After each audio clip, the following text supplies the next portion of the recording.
The final signature felt less like an ending and more like a surrender.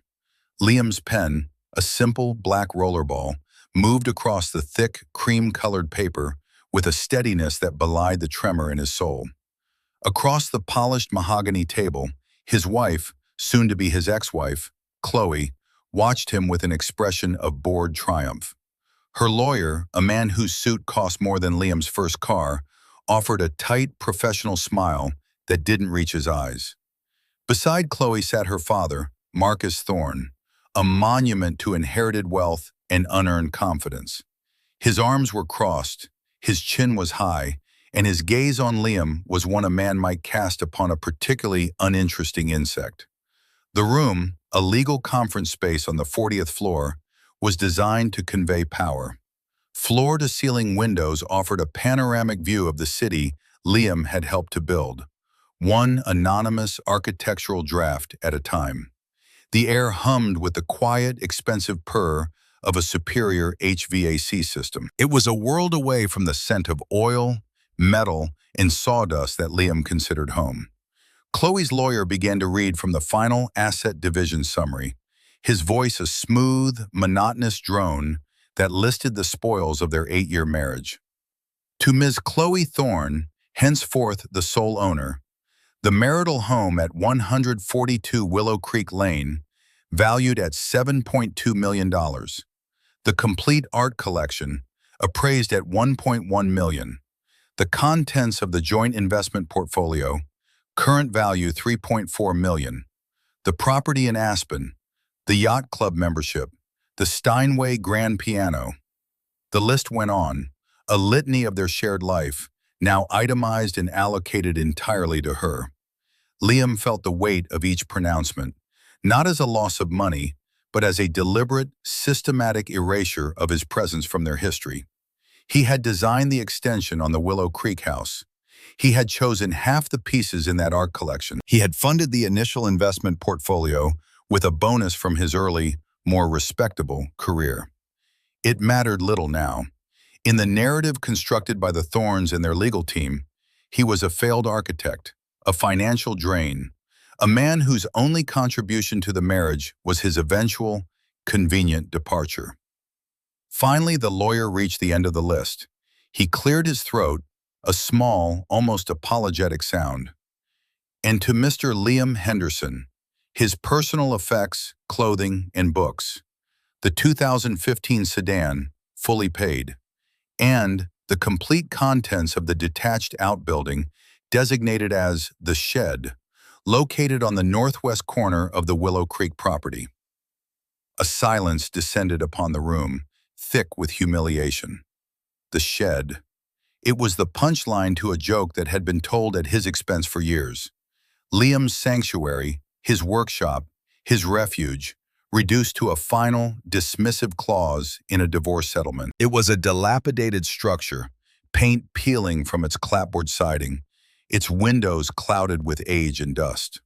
To Chloe and her family, it was an eyesore, a repository for junk, the embarrassing hobby hole of a man who preferred tinkering with old engines to networking at cocktail parties.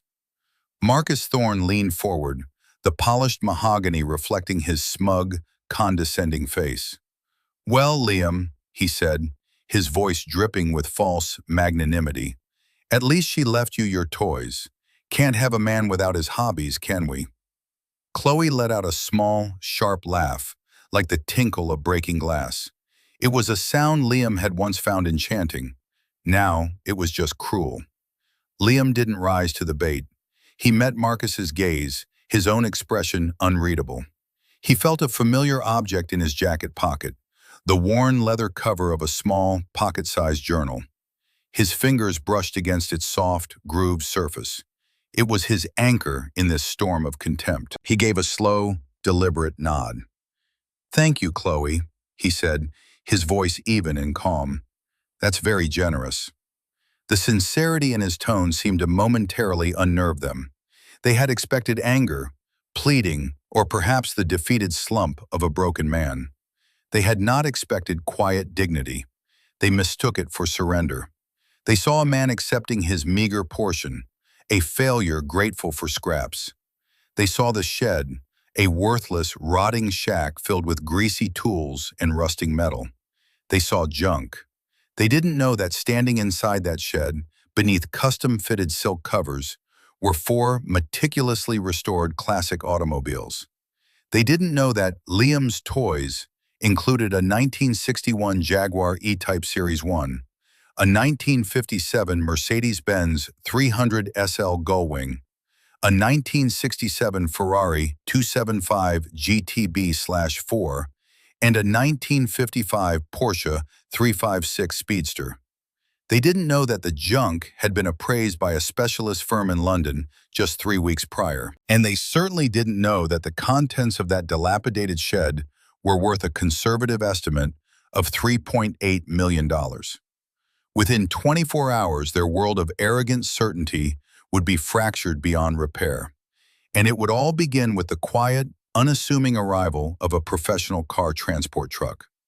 I hope you're settling in, because this is a story about the difference between price and value. If you like stories where the underdog gets their moment, you're in the right place. Go ahead and hit that like button and subscribe so you don't miss what happens next. And let me know in the comments where you're watching from. It's always amazing to see how far these stories travel. Now let's get back to it. The end had begun, as so many ends do, at a dinner party. It was 2 years before the signing in the lawyer's office. On a warm summer evening at the Thorne family estate, the air was thick with the scent of night-blooming jasmine and expensive perfume. Crystal glasses chimed, and the low murmur of conversation was punctuated by polite, curated laughter. Liam had always felt like an actor in a play at these events, handed a script he hadn't had time to memorize. He was standing near the grand French doors that opened onto a sprawling, manicured lawn, a glass of untouched champagne in his hand. He had been trying, for the better part of 10 minutes, to engage Marcus and a circle of his business associates in a conversation about his latest project. It was a proposal for a new community center in a neglected part of the city, a building designed with sustainable materials and a focus on public space. It was the kind of architecture Liam believed in, work that served people, not just profits. The key is using reclaimed timber and a passive solar design, Liam was saying, his voice filled with a quiet passion. It dramatically reduces the building's carbon footprint and long-term operating costs. It could be a model for urban renewal. Marcus took a slow sip of his scotch, his eyes glinting with amusement over the rim of the glass. He exchanged a look with a man named Peterson, a property developer known for raising historic buildings to erect soulless glass towers. A model for what, Liam? How to lose money? Peterson chuckled, a wet, unpleasant sound. It's not about turning a profit, it's about creating value for the community, Liam countered, trying to keep the defensiveness out of his voice. Marcus placed a heavy hand on Liam's shoulder, a gesture that was meant to look paternal but felt like an anchor. "My boy," he began, his voice loud enough for the entire circle to hear. "There's only one kind of value that matters, and you can count it. This community of yours doesn't have it. You're an architect. A good one, I'm told. Don't you want to build monuments, skyscrapers, things that last, things that put your name on the map? I think a library that changes a child's life is more of a monument than another empty office building," Liam said softly. The statement hung in the air, an earnest, fragile thing in a room built on cynicism. Peterson scoffed openly. Marcus's smile tightened, the bonhomie evaporating. It was then that Chloe drifted over, a vision in a silk dress the color of champagne. She had heard his last comment, and the look on her face was one of pure, unadulterated mortification. "Darling," she said, her voice a sharp, glittering edge. She slipped her arm through his, her grip surprisingly strong. "Don't bore your father with your little charity projects. Mr. Peterson was just about to tell us about his new development in the financial district." The dismissal was absolute. The circle of men turned their attention to Peterson, their conversation shifting seamlessly to multi-million-dollar leases and zoning variances. Liam was left on the periphery, an embarrassing footnote. Chloe's fingers dug into his arm. "Could you not?" she whispered, her voice a venomous hiss meant only for him. "Do you have any idea how you sound? They're talking about real business, and you're talking about building a clubhouse out of scrap wood." "It's not scrap wood, Chloe. It's a legitimate design philosophy." "It's embarrassing," she cut him off. "You're my husband. I need you to act like it. Act like you belong here." She released his arm and glided back into the conversation, laughing at something Peterson said, leaving Liam standing alone by the French doors. He watched her, this beautiful, polished woman he had married, and felt a chasm opening between them, a vast, silent space he didn't know how to cross. He left the party not long after, mumbling an excuse about a headache. He drove home to their perfect house on Willow Creek Lane, the house Chloe had chosen and her father had helped them buy. He walked past the gleaming kitchen, the artfully arranged living room, and out the back door. He walked across the damp grass to the one place on the property that felt truly his, the shed. He slid the heavy wooden door open. The air inside was cool and smelled of his work, of his passion. There was no judgment here. He switched on the overhead fluorescent lights, which flickered to life, casting a stark, honest glow over the space.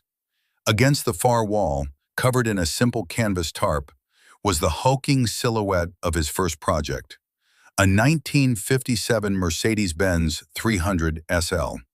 He had found it in a farmer's barn in upstate New York, a forgotten, rust-eaten shell. It was the car that had started it all. He had bought it with the last of the inheritance from his own father, a quiet, methodical mechanic who had taught Liam how to see the beauty in a well-made machine. His father had never had the money to own a car like this, but he had revered them. He had left Liam a small sum of money and a garage full of well-used tools, saying, "Don't just buy something, son. Make something." Liam pulled back the tarp. The iconic gull-wing door on the driver's side was still in primer gray, the chrome trim carefully wrapped in protective paper. The engine, a complex masterpiece of German engineering, was partially disassembled on a nearby workbench, each component cleaned, cataloged, and ready for reassembly. He ran his hand over the sweeping curve of the fender, feeling the smooth, cold steel beneath his palm. Here, his work wasn't a little charity project. It was a resurrection. It required precision, knowledge, and an artist's patience. It was architecture of a different kind, rebuilding a masterpiece from the inside out. In the world of Chloe and Marcus, success was loud, ostentatious, and immediate. In his shed, success was a quiet, solitary pursuit, measured in millimeters, in the perfect fit of a piston, in the gradual transformation of decay into beauty. He picked up a wrench and leaned over the engine block. The distant sound of the Thorns party faded away, replaced by the satisfying click of metal on metal. He didn't know it then, but in that moment of retreat, he was not running away from his life. He was building a new one, piece by priceless piece. And the people who were laughing at him had no idea that they were the ones who would ultimately pay the price. The 2 years between that dinner party and the divorce signing were a slow, grinding erosion of his marriage. Chloe's disappointment in him calcified into a brittle contempt. She saw his refusal to chase the kind of wealth her father worshipped, not as a matter of principle, but as a personal failing, a deliberate slight against her. His architectural practice, which he ran from a small, rented office downtown, became a particular point of contention. He took on projects that interested him, a library renovation, a pro bono design for a small local theater, the community center proposal, rather than the lucrative but soulless commercial contracts that would have earned him a place in Marcus's circle. "Sarah called again," Chloe would say, walking into the kitchen as he was making coffee, her tone already laced with accusation. Sarah Jenkins was his junior architect, a bright and fiercely loyal young woman who shared his vision. She said you turned down the pitch for the new Sterling Bank headquarters. Liam, that was a guaranteed seven-figure contract. It was a glass box, Chloe, Liam would reply, his voice weary from having had this conversation a dozen times. They wanted to tear down the old city library to build it. I'm not doing that. Oh, of course not. Saint Liam, defender of dusty old books. Meanwhile, Jessica's husband just made partner at his firm. They're buying a place in the Hamptons. Her husband provides for her. He has ambition.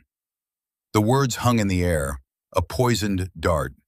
He provides for her. Unlike you. It was an absurd accusation.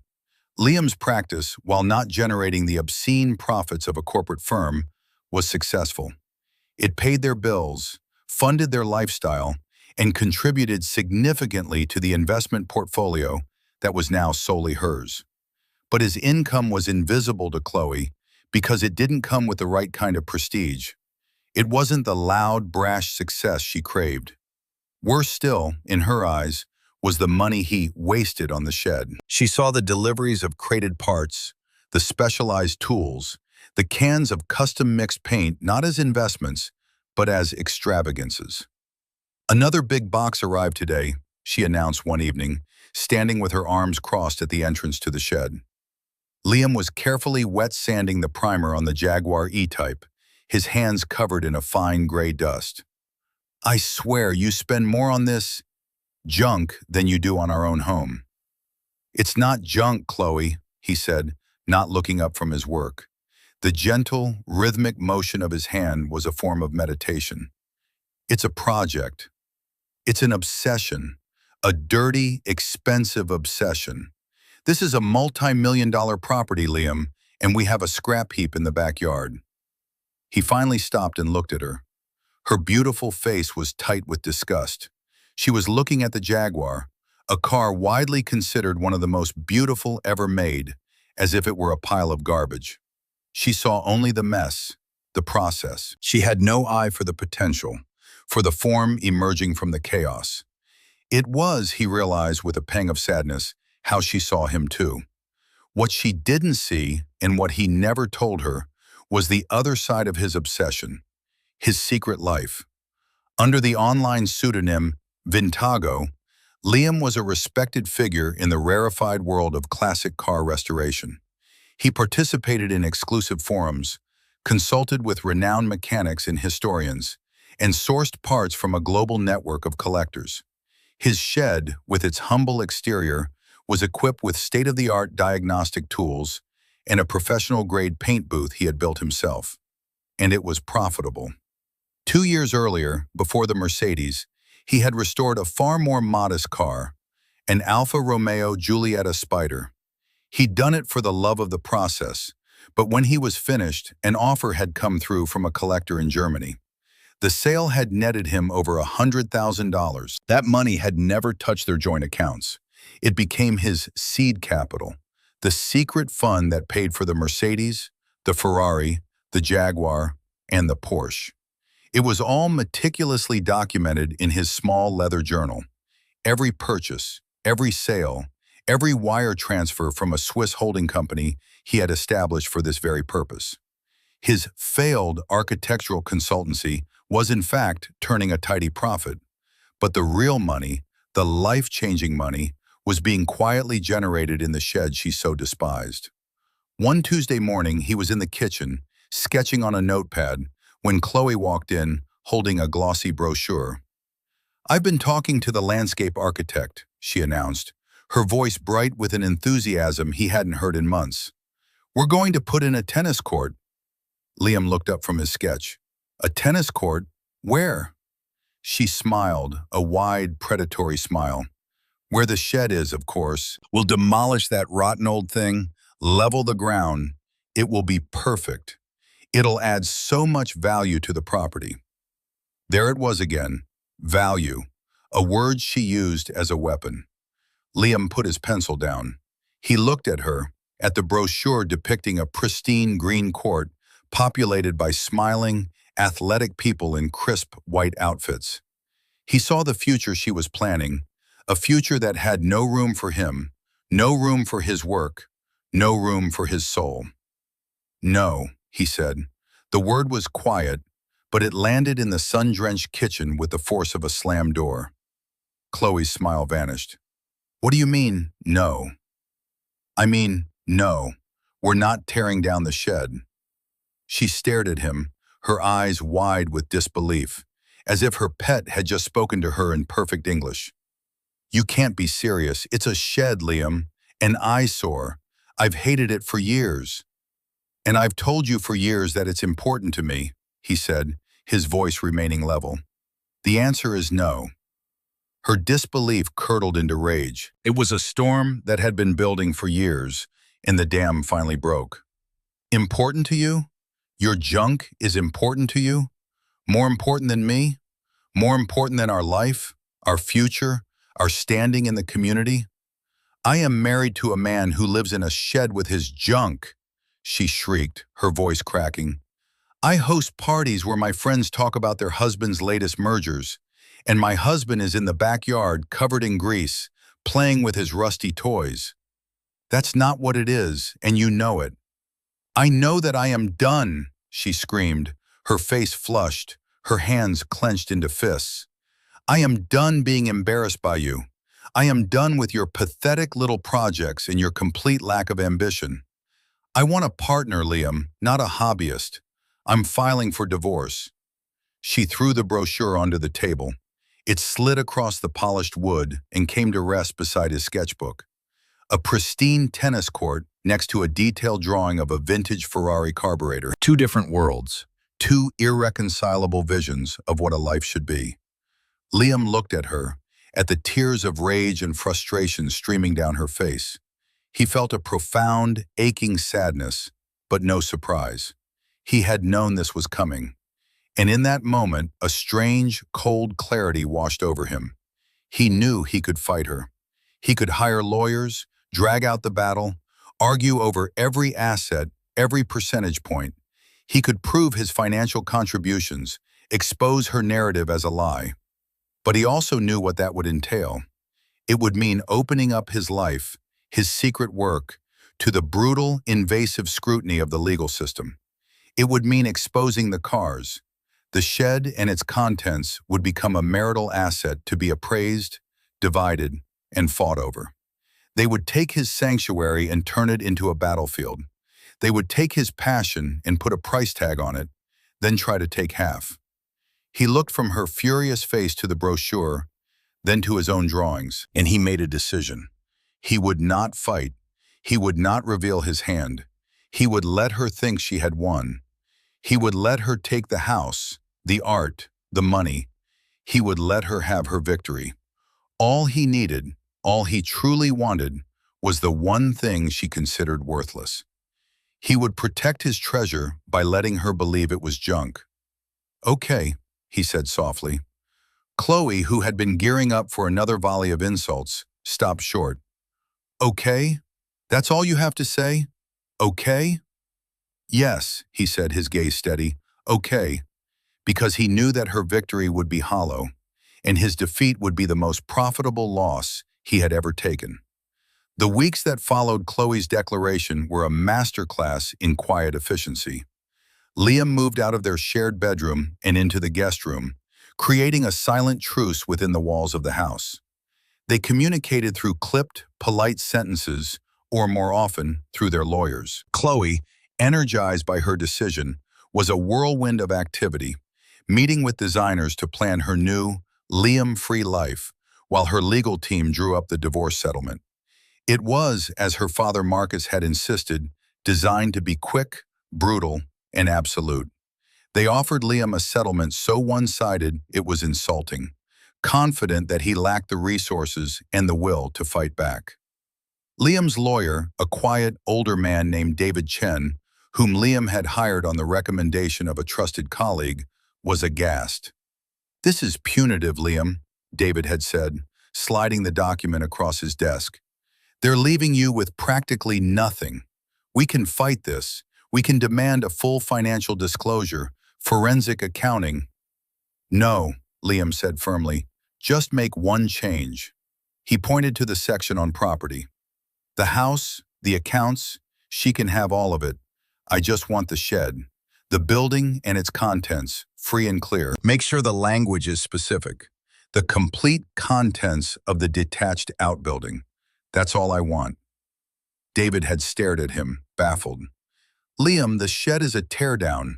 It's a liability, not an asset. Are you sure about this? I'm sure, Liam had said, offering no further explanation. The Thorns legal team had practically laughed when they received the counteroffer. They agreed immediately, seeing it as the final confirmation of Liam's pathetic state. They were so blinded by their own narrative of his failure that they never once thought to ask what, exactly, was in the shed. It was a monumental and soon-to-be very expensive oversight. The final days before his move-out were surreal. Liam methodically packed his books, his clothes, and the few personal items that hadn't been curated by Chloe. Movers hired by Chloe swarmed the house, their movements efficient and impersonal. They wrapped the art, created the sculptures, and labeled boxes with a detached professionalism that mirrored the end of his marriage. Chloe and her mother, Eleanor, oversaw the process, their conversations a low murmur of logistics and satisfaction. Eleanor, who had once shown Liam a quiet kindness, now looked at him with a pained, averted gaze. She was a silent enabler, a woman who had chosen the comfortable familiarity of her husband's arrogance over the inconvenient truth of Liam's character. One afternoon, Marcus Thorne paid a visit. He didn't come to help or to offer a kind word. He came to gloat. He found Liam in the study, carefully wrapping a small collection of architectural models. "Packing up, I see," Marcus said, leaning against the doorframe, a picture of casual dominance. "Good to be efficient." Liam didn't reply, just continued his work. "Listen, Liam," Marcus said, his tone shifting to one of condescending magnanimity. "I know this must be difficult. Chloe is a thorough woman. She's my daughter, after all." He reached into his jacket pocket and pulled out a checkbook. "I want to help you get back on your feet. A little something to tide you over." He scribbled for a moment, tore out the check and held it out. Liam glanced at it. $10,000, a sum that was, to Marcus, pocket change. It was an insult disguised as charity, a final assertion of his power.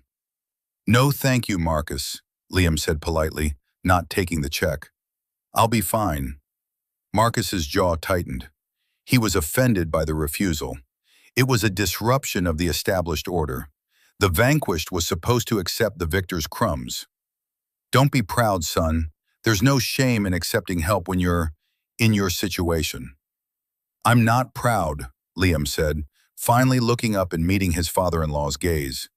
"I just don't need it." He turned back to his model, a silent, final dismissal. Marcus stood there for a moment, the check still in his hand, a flicker of confusion in his eyes. He eventually pocketed it, grunted, and left, a little less certain than when he had arrived. Liam spent his last few nights in the house not sleeping, but preparing.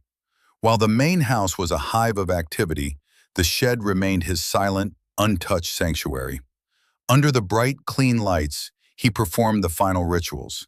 He ran diagnostics on the engines, topped off the fluids, and polished every inch of chrome until it gleamed.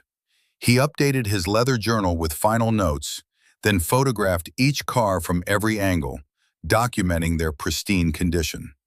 Then he made the call. An encrypted message to a number in Switzerland. He spoke in quiet, precise terms to a man whose voice he knew only from phone calls. Julian Vance. A legendary, almost mythical figure in the car collecting world. Vance was known for his discerning eye, his immense wealth, and his deep respect for craftsmanship. He was one of the few people who knew the true identity of Vintago. "They are ready," Liam said. "Excellent," Vance's voice replied, a rich baritone with a faint German accent. "The documentation you sent is impeccable. My logistics team will be there on Friday at 9 a.m. sharp. I will follow shortly after to finalize the transaction. Is the figure we discussed still agreeable?" "It is," Liam confirmed. "Very good. I look forward to seeing your work in person, Vintago. It is a privilege. The use of his pseudonym sent a quiet thrill through Liam. In this world, he was not a failure. He was an artist. On Friday morning, his last day, the air was crisp and clear. The last of the moving vans was pulling away from the main house, leaving a silence that felt both empty and expectant. Chloe was on the stone patio, sipping coffee, a triumphant smile on her face. Marcus had arrived to supervise the final handover of keys, but really he was there for the curtain call, to witness Liam's final, pathetic exit. At precisely 9 a.m., a low rumble echoed down the quiet, tree-lined street.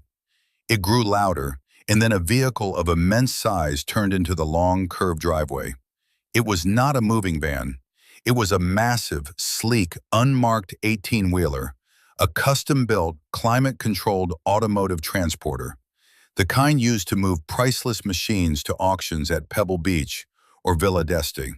It was jet black, without a single logo, its sheer size and silent, powerful presence an anomaly in the manicured suburban landscape. Chloe stood up, her brow furrowed in annoyance. "What on earth is that? Did you call a junk removal service, Liam? I certainly hope you're not expecting me to pay for it." Marcus grunted. "Probably hauling off that scrap heap of his. About time." Liam said nothing. He walked down the patio steps, across the lawn that was no longer his, and stood before the shed. He pulled a set of keys from his pocket, not the keys to the house, which he would soon surrender, but a different set, the keys to his kingdom. He slotted a key into the heavy-duty padlock he had installed years ago, a lock Chloe had always complained about. The lock clicked open with a satisfying thud. He slid the two large wooden doors open. They moved smoothly and silently on well-oiled tracks. The morning sun streamed into the opening, cutting through the dusty air, and the light fell upon a scene that did not compute. There was no junk. There were no piles of greasy rags or mountains of rusted parts. The interior of the shed was clean, organized, and brightly lit by professional-grade overhead lamps. And in the center of the gleaming gray epoxy floor, arranged like jewels on a velvet tray, sat 4 cars. To the left, a 1961 Jaguar E-Type, its long, sensuous bonnet painted in a flawless coat of British racing green. Beside it, a 1957 Mercedes-Benz 300 SL, its iconic gull-wing doors closed, its silver paint so deep it looked liquid. Next, a 1967 Ferrari 275G TB/4, radiating an aura of barely contained power, its Rosso Corsa paintwork a vibrant slash of color. And finally, a 1955 Porsche 356 Speedster, small and perfect, its aquamarine blue finish glowing in the morning light.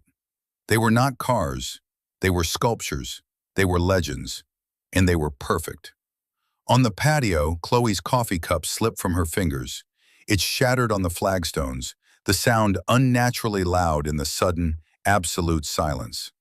Marcus, who had been smirking just moments before, now stood rigid, his mouth slightly agape. The color drained from his face. They stared, their minds scrambling to reconcile the image before them with the narrative they had so carefully constructed.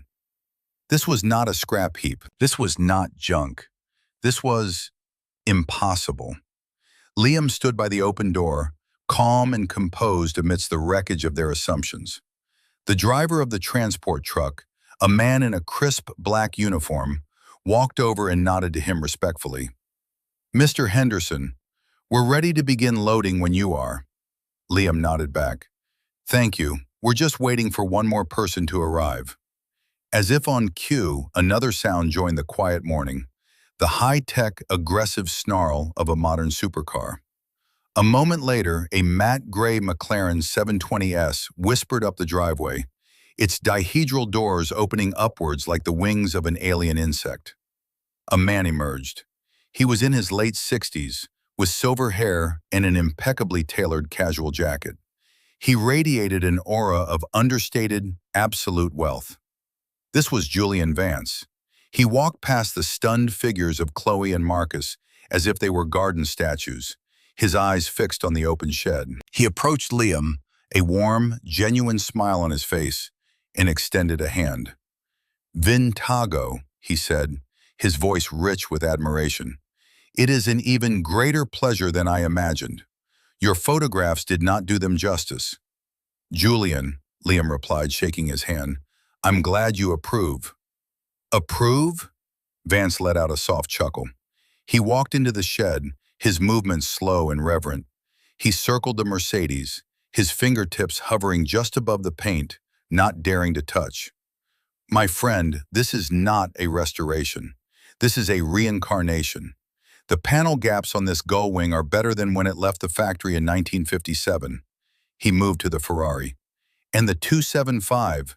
To find one with numbers matching engine and transmission is rare enough. To see it restored to this level of detail, it's breathtaking." Chloe and Marcus watched, frozen, as these two men spoke a language they didn't understand, a language of chassis numbers, provenance, and concours-level perfection. The world had tilted on its axis. Liam, the failure, the hobbyist, was being treated with a reverence Marcus had only ever seen reserved for titans of industry. Vance turned back to Liam. From his jacket, he produced a leather-bound folder.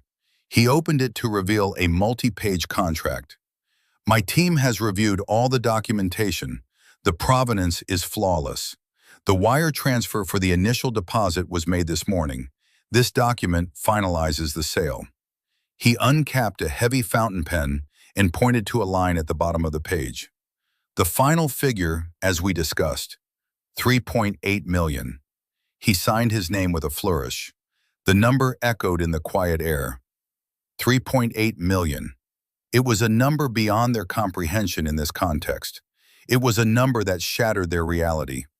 Chloe made a small, gasping sound, her eyes rolling back in her head. She crumpled to the ground in a dead faint. Marcus, his face now a dangerous shade of mottled purple, finally found his voice. He spun on Liam, his eyes blazing with a mixture of fury and utter disbelief. What is this?" he stammered, his voice a strangled whisper. "What have you done?" Liam looked at his father-in-law, at the man who had mocked him, dismissed him, and engineered his humiliation. He felt no anger, no desire for revenge. He felt only the quiet, unshakable satisfaction of a truth finally revealed. He glanced at Chloe's still form on the patio, then back at the sputtering rage of Marcus Thorne. He delivered the quiet bomb, the simple, devastating sentence that recontextualized their entire relationship. "I kept what was valuable." The words landed, and everything broke. Chaos erupted. Marcus's face contorted, the disbelief giving way to pure, unadulterated fury. "Valuable? This is marital property. You deceived us. You deceived Chloe," he roared, taking a step toward Liam, his fists clenched. The uniformed driver of the transport truck, a man built like a refrigerator, subtly shifted his weight, placing himself between Marcus and Liam. Julian Vance, looking on with an expression of mild distaste, spoke without turning. "I would advise against that, sir. We are conducting a legitimate business transaction." Chloe began to stir on the flagstones, moaning. Her mother, Eleanor, rushed to her side, fanning her face with her hand. "Chloe, darling, are you all right?" Chloe's eyes fluttered open. The memory of the number came rushing back. 3.8 million. She pushed herself up, her dress stained with dirt, her hair in disarray. The carefully constructed facade of the triumphant divorcee had crumbled, replaced by the raw, frantic panic of a gambler who has just realized she discarded a winning hand.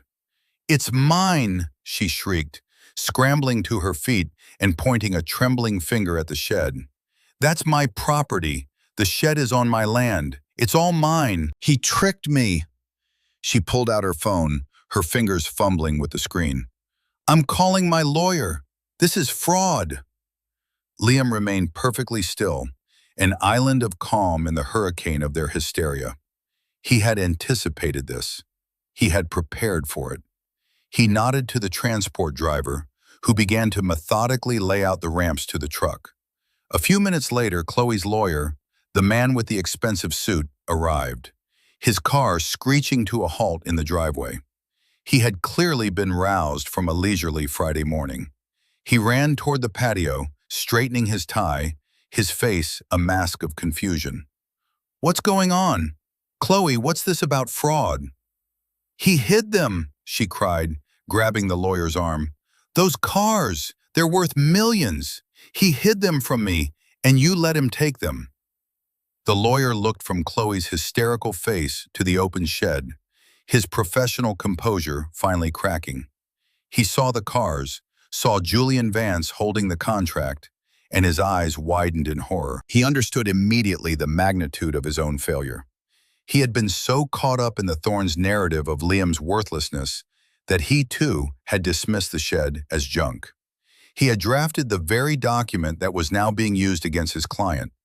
He cleared his throat, trying to regain some semblance of authority. "Mr. Henderson," he began, his voice strained, "we will be contesting this. This is a clear case of fraudulent concealment of assets. We'll have this entire sale frozen." Liam finally moved. He walked to a small workbench just inside the shed and picked up his worn leather journal and a thick file folder. He handed them not to the lawyer, but to Julian Vance. "Mr. Vance, this is the complete documentation you requested. It includes the original bill of sale for each vehicle, all of which predate my marriage. It also contains a complete, audited financial record from my Swiss holding company, showing the source of funds for every part, every tool, and every hour of labor, all derived from the sale of a previous asset I owned solely. And finally," Liam said, tapping the leather journal, "my personal restoration log, documenting over 10,000 hours of my own labor. These assets were never commingled. They were never marital property." He then turned to Chloe's lawyer. "Your client was offered a full financial disclosure. She waived it in favor of a quick settlement. The agreement she signed is ironclad. It grants me, and I quote, the complete contents of the detached outbuilding. She got the $7 million house, the art, the investments. She got exactly what she asked for." The lawyer's face went pale. He knew Liam was right. He had advised Chloe to waive the full disclosure to expedite the process, to press their advantage. It was a catastrophic miscalculation. Marcus, seeing the legal argument collapsing, tried a different tactic. He approached Liam, his voice lowered, attempting a tone of man-to-man reason. "Liam, son, let's not be hasty. There's been a misunderstanding, a terrible misunderstanding. You love Chloe. You can't do this to her." Liam looked at him, his eyes cold. "The time for you to call me son is long past, Marcus." Marcus's face hardened again. The false sincerity vanished. "You think you're clever, don't you? You think you can walk away with this? I will bury you in legal fees. I will drag your name through the mud. I will ruin you." As if on cue, another car pulled into the driveway. It was a modest sedan, the same model as Liam's. Sarah Jenkins, his former junior architect, got out. She was dressed in a sharp business suit, carrying a briefcase. She walked confidently past the scene of chaos and straight to Liam. She completely ignored the Thorns. "Liam," she said, her voice crisp and professional. "The incorporation papers for Vintago Design are finalized. The lease on the new office space is signed, and the press release is ready to go out." She handed him a folder. "And here are the restraining orders you asked me to have drawn up, just in case." It was a perfectly timed checkmate. The arrival of Sarah, not as a junior employee but as a professional peer, signaled the existence of a new, legitimate, and clearly well-funded enterprise. The mention of restraining orders was a clear warning shot to Marcus. Liam took the folder from her. "Thank you, Sarah. Perfect timing." The first car, the Porsche 356 Speedster, was being gently guided up the ramp into the transport truck.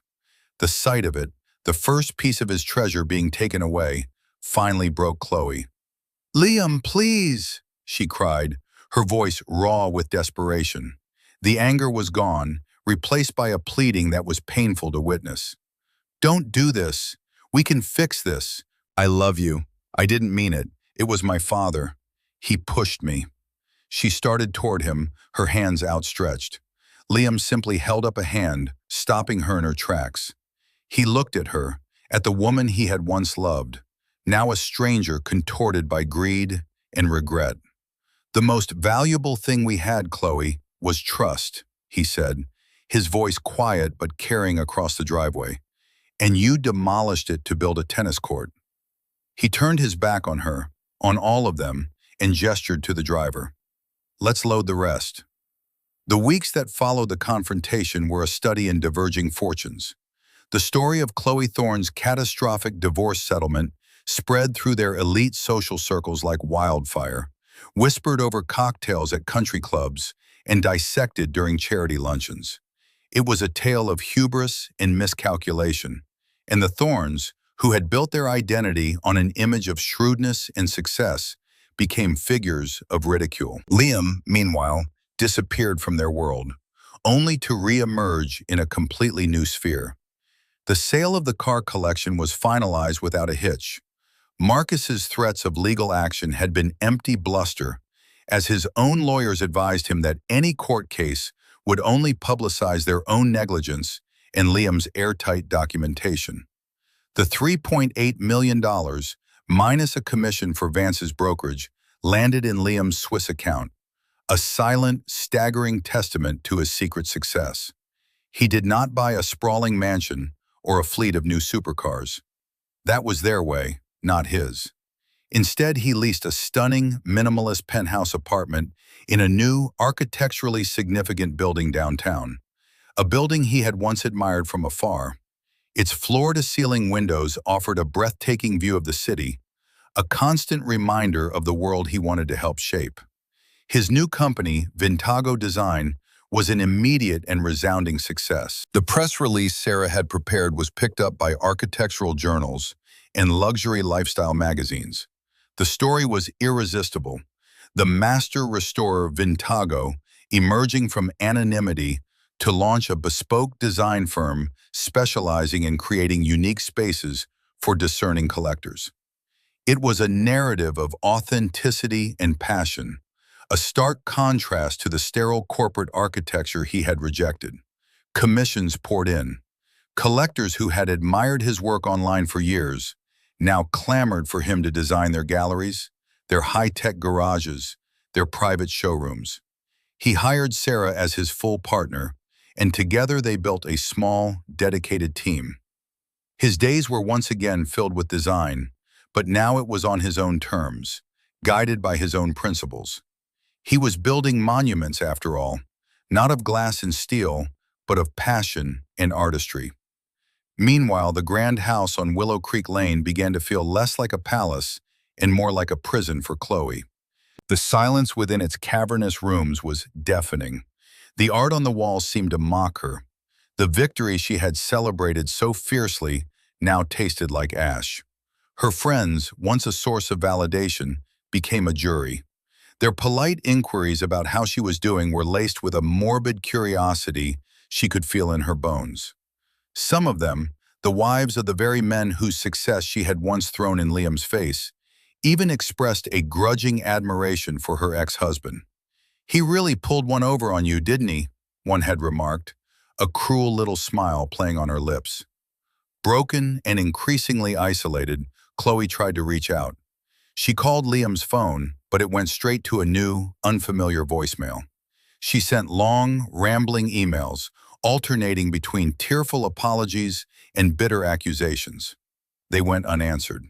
She even drove to his old downtown office, only to find it empty, a "for lease" sign in the window. He had vanished, erased himself from her life as thoroughly as she had once tried to erase him from hers. The strain began to fracture the Thorne family itself. One evening, Eleanor found Marcus in his study, staring into a glass of scotch, his face gray and drawn. The usual aura of invincible confidence had been replaced by the weary slump of defeat. "This is your fault," Eleanor said, her voice quiet but shaking with a rage that had been suppressed for decades. Marcus looked up, his eyes bloodshot. My fault? He's the one who was a liar, a fraud. He was a good man, Marcus, she shot back, her voice rising. A kind, decent man who loved our daughter, and you couldn't stand it. You couldn't stand that he didn't worship you, that he didn't measure his worth in dollars and cents like you do. You belittled him, you mocked him, and you taught Chloe to do the same. You poisoned their marriage because your ego couldn't handle a son-in-law who was his own man. I was trying to protect her, he bellowed. I wanted her to have a husband who was an equal. An equal to you, you mean, Eleanor said, her voice dropping to a whisper. You saw his quietness as weakness. You saw his integrity as a lack of ambition. You never once bothered to look deeper, to see who he really was. You were so blinded by the shine of your own money that you couldn't see the gold standing right in front of you. And now you've ruined our daughter's life. You took her husband from her, and for what? For a tennis court she'll never use? I hope you're proud. She turned and walked out of the study, leaving Marcus alone with his scotch in the ruins of his own arrogance. The foundation of their family, built on the unstable ground of status and appearance, had finally cracked under the weight of a truth it could not support. The silence in the Grand Thorn mansion was now just as profound as the one in the house on Willow Creek Lane. 6 months passed. The sharp edges of the drama began to soften into the past. Liam found a new rhythm to his life, one defined by creative work, quiet satisfaction, and the freedom to be unapologetically himself. Vintago Design was thriving, with a waiting list of clients that stretched into the next 2 years. He had found his tribe, people who, like him, understood that beauty and value were not always loud or obvious. One crisp autumn evening, he attended a fundraising gala for the city's Arts Foundation. He had been invited as a guest of honor, a prominent new patron of the architectural arts. He moved through the crowded ballroom with an easy confidence he had never possessed at the Thorns dinner parties. Here he was not an outsider, he was respected. People sought his opinion on design, on urban planning, on the very topics Marcus had once dismissed as charity work. Later in the evening, there was a presentation. The foundation's director took the stage to announce a major new initiative, the construction of a state-of-the-art community center and library in the city's most underserved neighborhood. The project, she explained, had been struggling for funding for years, but was now fully financed thanks to a single, transformative, and anonymous donation. A slide appeared on the large screen behind her, a beautiful, elegant architectural rendering of a building made of warm wood and glowing glass, a building that seemed to grow organically from the park around it. It was a building designed with sustainable materials and a focus on public space. It was Liam's design, the one he had tried to explain to Marcus all those years ago. Liam watched from the back of the room, a small, private smile on his face. He had made the donation through a foundation he'd established, fulfilling the promise he had made to himself. The monument he was building was not his own name on a skyscraper, but a safe and beautiful space where a child might discover a love for books. As the applause echoed through the ballroom, he saw her. Across the crowded room, standing near a pillar, was Chloe. She looked different, thinner. The expensive gown she wore seemed to hang on her rather than adorn her. Her signature aura of confident radiance was gone, replaced by a hesitant, watchful uncertainty. She was alone. Their eyes met for a brief, electric moment. He saw a flicker of something in her expression, regret, longing, perhaps even a sliver of understanding. He felt a pang, not of triumph, but of a deep, quiet melancholy for the man and woman they had once been, for the love that had been poisoned and lost. He had won, but he took no joy in her defeat. His vindication had never been about her downfall, but about his own ascent. It was about proving to himself that his values, his passions, and his quiet way of being in the world were worthy. He gave her a slight, almost imperceptible nod, not of forgiveness, but of acknowledgement. a final closing of a chapter. Then he turned away, letting the crowd swallow him up and walked toward the exit. He went home to his penthouse, to the quiet and the space and the magnificent view. The city lights twinkled below him, a vast, interconnected network of stories and lives. He thought about the shed, his former sanctuary. The money from the sale was a tool, a means to an end. But the true wealth, he knew, had been in the process. It was in the thousands of hours of patient work, in the transformation of rust into art, in the reclamation of something beautiful that others had discarded as worthless. He walked over to his desk. His old, worn leather journal, the one that had chronicled his secret life, was on a shelf, a relic of a past he had now transcended. Beside it sat a new one, its cover a clean, unmarked slate. He picked it up, its fresh pages holding the promise of new designs, new projects, new beginnings. He looked out the window one last time, at the city sparkling in the dark. He had lost a house and a wife, but he had gained himself. And he knew, with a certainty that settled deep in his soul, that he had ended up with everything that was truly valuable. His new life was just beginning, and he was the architect. What do you believe is the most valuable thing a person can possess? Is it something you can count or something you can feel? I'd love to read your thoughts in the comments below. Thank you for joining me on this journey. If you found value in this story, please give it a like and subscribe for more tales of justice and redemption. Until next time.